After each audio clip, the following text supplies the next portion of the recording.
والصلاة والسلام على سید الانبیاء والمرسلین اما بعد فاعوذ باللہ من الشیطان الرجیم بسم اللہ الرحمن الرحیم.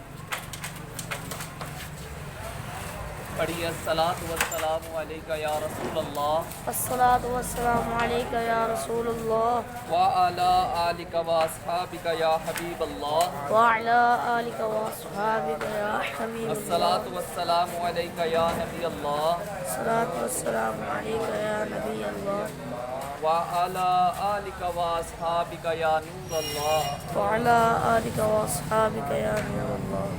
میٹھے میٹھے اسلامی بھائیوں، نگاہ نیچی کی یہ توجہ کے ساتھ رضائے الہی کے لیے علم دین حاصل کرنے کی نیت سے نظام سنت کا درس سنیے کہ لاپرواہی کے ساتھ ادھر ادھر دیکھتے ہوئے، لباس بدن یا بالوں وغیرہ کو سہلاتے ہوئے سننے سے اس کی برکتیں زائل ہونے کا اندیشہ ہے. میٹھے میٹھے اسلامی بھائیوں، درود پاک پڑھنے کے بے شمار فضائل و برکات ہیں، جن میں سے ایک میں بھی عرض کیے دیتا ہوں. حضرت سیدنا شیخ ابو بکر شبلی علیہ رحمت اللہ الوالی ایک روز بغداد معلیٰ کے جید عالم حضرت سیدنا ابو بکر بن مجاہد علیہ رحمت اللہ الواحد کے پاس تشریف لائے. انہوں نے فوراً کھڑے ہو کر ان کو گلے سے لگا لیا اور پیشانی چوم کر بڑی تعظیم کے ساتھ اپنے پاس بٹھایا. حاضرین نے عرض کی، یا سیدی، آپ اور اہل بغداد آج تک انہیں دیوانہ کہتے رہے ہیں، مگر آج ان کی اس قدر تعظیم کیوں؟ جواب دیا، میں نے یوں ہی ایسا نہیں کیا. الحمدللہ آج رات میں نے خواب میں یہ ایمان افروز منظر دیکھا کہ حضرت سیدنا ابو بکر شبلی علیہ رحمت اللہ الوالی بارگاہ رسالت میں حاضر ہوئے تو سرکار دو عالم نور مجسم شاہ بنی آدم صلی اللہ تعالیٰ علیہ وسلم کھڑے ہو کر ان کو سینے سے لگا لیا اور پیشانی کو بوسہ دے کر اپنے پہلو میں بٹھا لیا. میں نے عرض کی، یا رسول اللہ صلی اللہ علیہ وسلم، شبلی پر اس قدر شفقت کی وجہ؟ اللہ عز و جل کے محبوب دانا ایوب منزہ انل ایوب صلی اللہ تعالیٰ علیہ وسلم نے غیب کی خبر دیتے ہوئے فرمایا کہ یہ ہر نماز کے بعد یہ آیت پڑھتا ہے، لَقَدْ جَاءَكُمْ رَسُولٌ مِّنْ أَنفُسِكُمْ عَزِيزٌ عَلَيْهِ مَا أَنِتُّمْ حَرِيصٌ عَلَيْكُمْ بِالْمُؤْمِنِينَ رَءُوفٌ الرَّحِيمٌ. اور اس کے بعد مجھ پر درود پڑتا ہے. صلو علی الحبیب صلی اللہ تعالی علی محمد صلی اللہ تعالی علیہ وسلم. رسول اکرم نور مجسم صلی اللہ تعالی علیہ وسلم کا شعبان المعظم کے بارے میں فرمان مکرم ہے، شعبان شہری و رمضان شہر اللہ، یعنی شعبان میرا مہینہ ہے اور رمضان اللہ کا مہینہ. سبحان اللہ عز و جل. ماہ شعبان المعظم کی عظمتوں پر قربان، اس کی فضیلت کے لیے اتنا ہی کافی ہے کہ ہمارے میٹھے میٹھے آقا مکی مدنی مصطفیٰ صلی اللہ تعالیٰ علیہ وسلم نے اسے میرا مہینہ فرمایا. سرکار غوث اعظم شیخ عبد القادر جیلانی حنبلی علیہ رحمت اللہ الوالی لفظ شعبان کے 5 حروف شین، عین، با، الف، نون کے متعلق نقل کرتے ہیں. شین سے مراد شرف یعنی بزرگی، عین سے مراد علو یعنی بلندی، با سے مراد بر یعنی احسان، الف سے مراد الفت اور نون سے مراد نور ہے. تو یہ تمام چیزیں اللہ تعالیٰ اپنے بندوں کو اس مہینے میں عطا فرماتا ہے.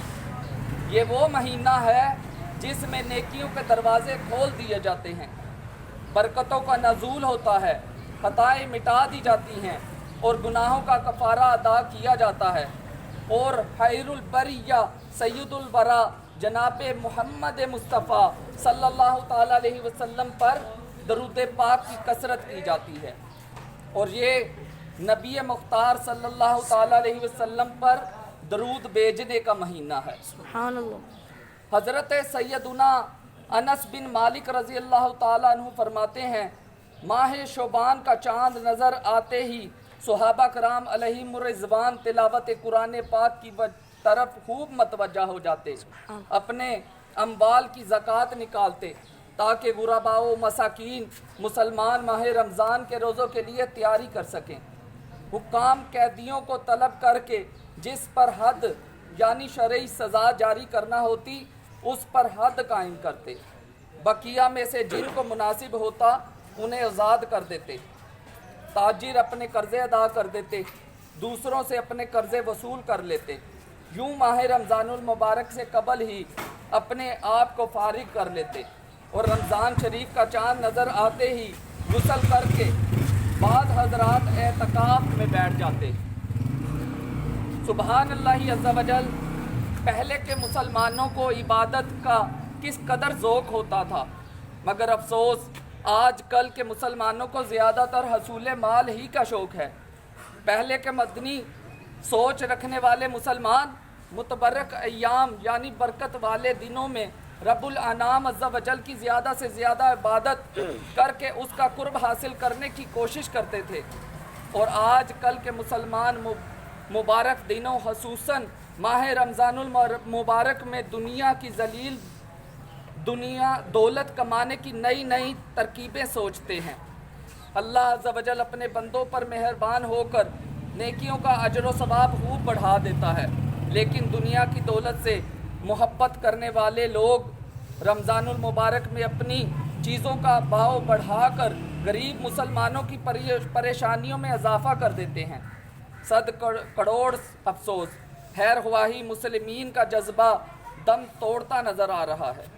اے حسان رسول، وقت دعا ہے امت پہ تیری آ کے عجب وقت پڑا ہے، جو دین بڑی شان سے نکلا تھا وطن سے، پردیس میں وہ آج غریب الغربا ہے۔ فریاد ہے کشتی امت کے نگہباں، بیڑا یہ تباہی کے قریب آن لگا ہے۔ صلو علی الحبیب صلی اللہ صلی تعالی اللہ علی تعالی علی محمد۔ محمد صلی اللہ تعالی علیہ وسلم۔ الحمدللہ عز و جل تبلیغ قرآن و سنت کی عالمگیر غیر سیاسی تحریک دعوت اسلامی کے مکہ مدنی ماحول میں بکثرت سنتیں سیکھی اور سکھائی جاتی ہیں۔ ہر جمعرات مغرب کی نماز کے بعد ایکسپو سینٹر میں دعوت اسلامی کے ہفتہ وار سنتوں برے اجتماع میں رضا الہی کے لیے اچھی اچھی نیتوں کے ساتھ ساری رات گزارنے کی مدنی التجا ہے۔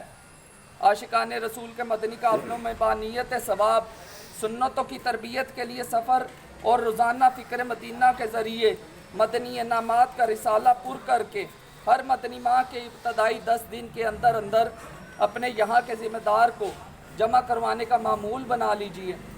انشاءاللہ عز و جل اس کی برکت سے پابند سنت بننے، گناہوں سے نفرت کرنے اور ایمان کی حفاظت کے لیے کڑنے کا ذہن بنے گا۔ مجھے اپنی اور ساری دنیا کے لوگوں کی اصلاح کی کوشش کرنی ہے۔ انشاءاللہ عز و جل اپنی اصلاح کی کوشش کے لیے مدنی انعامات پر عمل اور ساری دنیا کے لوگوں کی اصلاح کی کوشش کے لیے مدنی قافلوں میں سفر کرنا ہے۔ انشاءاللہ عز و جل اللہ کرم ایسا کرے تجھ پہ جہاں میں، اے دعوت اسلامی تیری دھوم مچی ہو۔